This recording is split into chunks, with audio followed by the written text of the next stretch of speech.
महानगरपालिकेच्या विविध विभागांच्या महसूल वसुलीचा आढावा प्रशासक के. मंजुलक्ष्मी यांनी घेतला।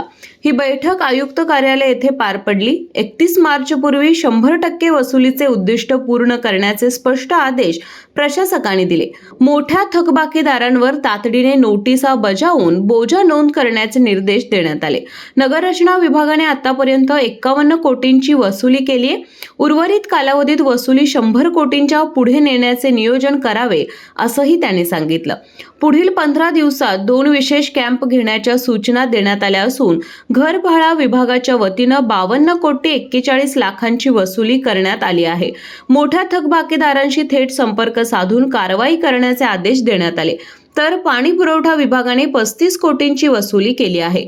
थकबाकीदारांचा पाणी पुरवठा खंडित करण्याच्या स्पष्ट सूचना प्रशासकाने दिल्या। इस्टेट विभागाच्या केवळ 7 कोटी 35 लाखांच्या वसुलीवर प्रशासकांनी नाराजी व्यक्त केली आहे।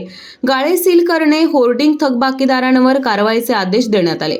परवाना विभागाने 2 कोटी 32 लाखांची वसुली केली असून सर्व दुकानांचा सर्व्हे करण्यास सांगितले। यावेळी अतिरिक्त आयुक्त शिल्पा दरेकर, उपायुक्त किरण कुमार धनवाडे, वित्त अधिकारी राजश्री पाटील, मुख्य लेखापाल संजय सरनाईक, सहाय्यक संचालक नगररचना प्रशांत भोसले, शहर अभियंता रमेश मस्कर यांच्यासह अधिकारी उपस्थित होते।